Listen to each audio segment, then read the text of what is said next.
Hey guys, this is Issues with Toddy One Skip. I am Toddy One Skip. Welcome back to my channel and thank you for allowing me to be part of your day. As always, I appreciate it. Thank you for the communication in the chat and your support. It means the world to me. If you'd like, subscribe, and share my videos, I'd so appreciate it. Doesn't cost you anything, means the world to me. If you don't like me at the end, you can unsubscribe. Easy peasy. Guys, let's talk about the rabbit in the room.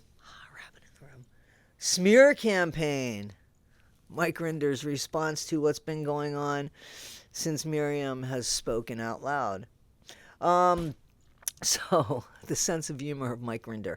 So it has a rabbit in a hat. It has a black top hat turned over with a rabbit, and the rabbit has got like its paws out of the hat. It's a cartoon rabbit, very simple, black and white, and it's got its tongue sticking out. And in blue, it says smear campaign. You can look it up in Mike Rinder's blogs. A lot of you told me about it. It says, da, da, da, da. I want to read it to you. It's never a bad day for a good smear. Makes you think of bagels and lox, doesn't it? I want to address, here we go.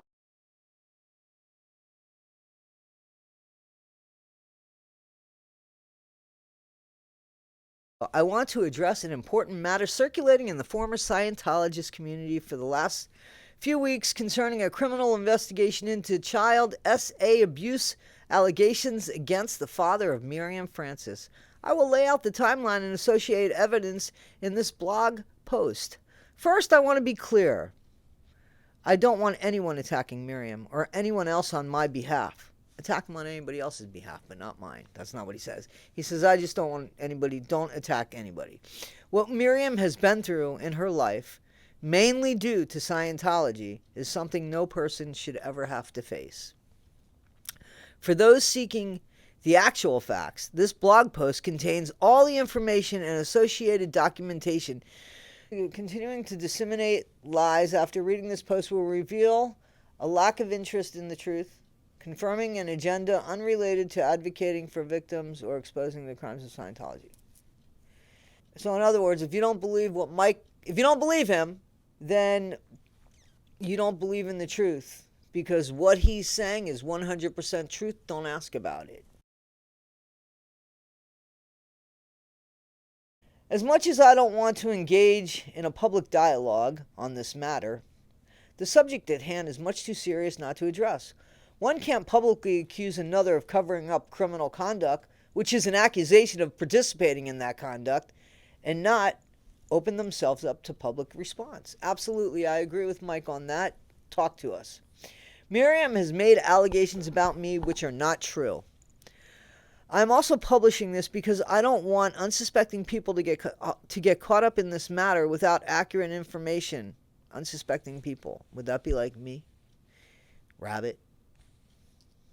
As I have mentioned many times in the past, both in interviews on Leah Remini, Scientology and the Aftermath, and in my book, I have spent the last 15 years pushing to expose Scientology's abuses, not only because it's the right thing to do, but also because I feel it is my responsibility after spending many years serving in the leadership of an organization that destroyed people's lives. I also feel responsible for bringing 2 children into Scientology, my daughter Taryn and my son Benjamin. I had much easier and more lucrative options in my post-Scientology life. I have chosen this path because I felt it was my duty. Since I first went public recounting my experience in St. Petersburg Times 2009, there has been a continuous and relentless campaign conducted by Scientology to smear my reputation and that of the others who have spoken out publicly against the abuses. Earlier on, statements by Scientology were made that the primary chaplain, he is a bitter, deflect, apostate, and therefore is a liar. The liar tag is inconsistent. Whereas it might take forever for me to find out where he goes back to talking about Mirriam here. So bear with me. I'll edit it because I'm not going to self-promote this guy. You can read that. I just want to hear about him talking about a timeline. Truth is not an operating principle of Scientology. It never has been and never will be. What does that say about you, Mike? And your brainwashing. And if it never was and never will be, how did you promote it?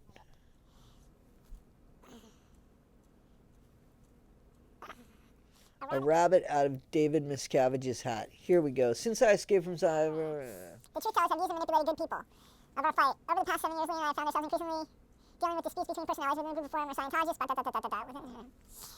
I consider Aaron a friend. I considered Aaron a friend. Christy, Claire, and Mark did as well. Our families were close, our children played, and we vacationed together. We were concerned when we asked Aaron to step down that our friendships would survive. There are plenty of examples in the non-Scientology world of people making such decisions and finding a way to move forward. In our case, the ultimate goal is in mind. Maintaining relationships we claim are important to us and staying focused on helping those leaving Scientology with assistance of the aftermath. Okay, so now it goes... I mean, is he trying to spin this that Aaron is behind Rabbit putting up this video and that Mirriam... Because I still want to see... To be clear from the start, no one has ever told Mirriam that the document she claims was withheld from her or was ever in our possession or that it was privileged or confidential. And let me repeat something I've said many times before. Okay, so we're back to it. So after all this, in the instance, the smear campaign is driven by the lie that I, along with the Aftermath Foundation and the Leah Remini Scientology and the Aftermath Show production team, are unwilling to help Mirriam. To be clear from the start, no one has ever told Mirriam that the document she claims was withheld from her was ever in our possession or that it was privileged or confidential. Why didn't she give it to her then? And let me repeat. I mean, I thought that there was an email written between or a text message written between the two of them, seriously, that said that I'm not going to give it to you, basically. That's what I thought. And let me repeat something I've said many times before. One of the broad falsehoods is that I'm currently withholding evidence or wrongdoing that I allegedly committed while I was in Scientology because I feared being prosecuted. I've been questioned and interviewed by the FBI and other law enforcement agencies on numerous occasions over the past 15 years and admitted to anything I knew or did, even if it meant incriminating myself. In fact, I've spent literally hundreds of hours answering questions and providing documents, briefings, and assistance to law enforcement agencies around the United States and worldwide. That doesn't mean that you told everybody everything. Where is the proof? I've never refused to answer any of the questions. Tell me that the proof is just your word. The usual response from the FBI and DOJ is that they need more recent information because of problems with the statute of limitations, even when I brought them the witnesses and documents just a year or two old, which I've done numerous times over the past decade. I escaped Scientology in 2007 after being in the Hole and off OSA lines for several years before that. This is more than 20 years ago. Where is the proof? Yes, I was the head of OSA at various times over a long period, but does not equate to knowing every heinous and illegal act going on in Scientology. This is no proof. And as already explained to Mirriam and law enforcement in her case, the details of her horrific acts was not something I had been aware of until she told her story for the Aftermath show. So wait a minute. Oh my gosh. Are you kidding me? So he's got now the Mirriam Francis claims. Let's look at what happened with Mirriam. We featured her story in 2017. We were so incensed by what she told us. With her approval, we contacted the LAPD and arranged for 2 detectives to come to the location where we were shooting. We shut down the production to brief them and for her to be interviewed. I guess that's when she says that Leah asked her if she would go ahead and, that Leah asked her and she would go ahead and do the interview there. Okay, so we were so incensed by what she told us that with her approval, we contacted the LAPD and arranged for 2 detectives to come to the location that they were shooting. We shut down the production, briefed them, and for her to be interviewed an official police officer report was filed, and the same detective we originally spoke with is still working this case. Subsequent to the filming of the episode, I heard little or nothing from Mirriam other than occasional pleasantries until she emailed me on 28th of August 23. Hi, Mike. I'm trying to contact. This is supposedly from Mirriam. Hi, Mike. I'm trying to contact the production company for the Aftermath Foundation. May you please point me in the direction of the best person to speak with? ? The detective who is handling my case in Australia requires a copy of the episode to review consistencies. What is the best way to obtain this? I have CC'd him in this email and have contacted, and his contact details are below. Gives information. With kind regards. He writes, I was very pleased to hear from Mirriam might finally receive justice and reached out to the Aftermath Foundation and arranged for a password protected link to the episode, which I forwarded Mirriam and the police. Hi, Mirriam, and he wrote this. Hi, Mirriam, how nice to hear from you. I hope all is well. I reached out to the production company and they got back to me right away with a downloadable link. Let me know if you have any questions. So there's a whole thing of, so supposedly she sent that August 28th. At 4:18, he wrote back August 29th at 4:11 in the morning. She sent that in the morning too, right? Right. And so he wrote back then, and then I received a reply from the detective, which he asked me if it would be possible to locate a document that is mentioned in this episode. Hi, Mike and Mirriam. Finally, thank you, Mike, for the link, which allowed me to download the episode. So this was from the guy. I noticed that the 34 and 43 second into the episode showed us that Mirriam's mother signed an affidavit 20 days before the airing of this program in which, and this is the thing that he asked for, Mirriam's mother signed an affidavit 28, okay, so they have a screenshot of that, okay. I then set about trying to locate this affidavit. This is what Mike says. So, and Mike says he was referring to that because that's what the person that Mirriam needed the download in. It's a detective senior constable, Kyle McCary, needs that information to help in the case that Mirriam is trying in Australia, New South Wales, Australia. So Mike writes back, I then set about trying to locate this affidavit. I spoke to Leah and she was trying to find it also. I contacted the production company several times as well as Annie and individuals who had worked on the program. They were freelancers not employed by the... I was told by everyone I contacted they did not have this document and didn't think anyone ever had this document. Or ever had a copy of it. That it might not have ever been in their possession. In the latter half of the year, various medical and other medical, unfortunately, follow up on this program. Not something I was focused on because, he wasn't focused on it anymore. In the summertime, Mirriam started... stating that she found it odd that nobody could find such an important and it had been misplaced. Well, I would find that odd too. I mean, I would. So would I. Why'd they have her do that? Like, I mean, who has it? That is suspicious.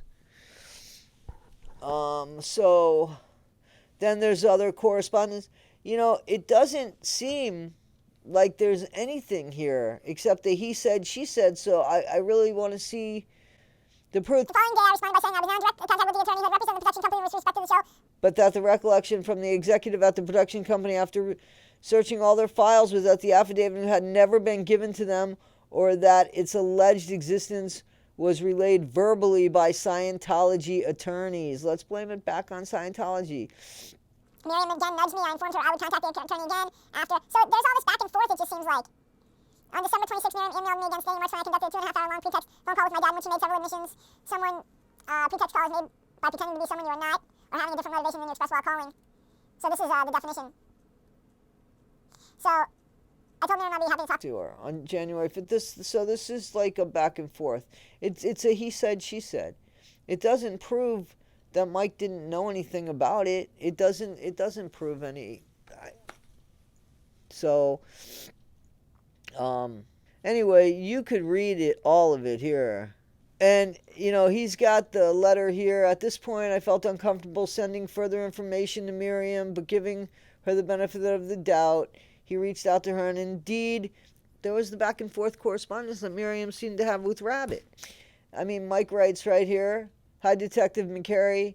I am relieved to hear Mirriam didn't illegally record the calls. It would have been easy for her to just say that after my first inquiry. That she did not respond made me wonder. Well, the fact that she had to ask you that probably made her wonder. I mean, if Mike is talking about how much Scientology really messes with the mind and shit, then why doesn't he give this woman the benefit of the doubt? If she's been manipulated and lied to and born into it, is this the benefit of the doubt that he gives his own children? Why don't you give Mirriam the benefit of the doubt? She should be more paranoid than you, in my opinion.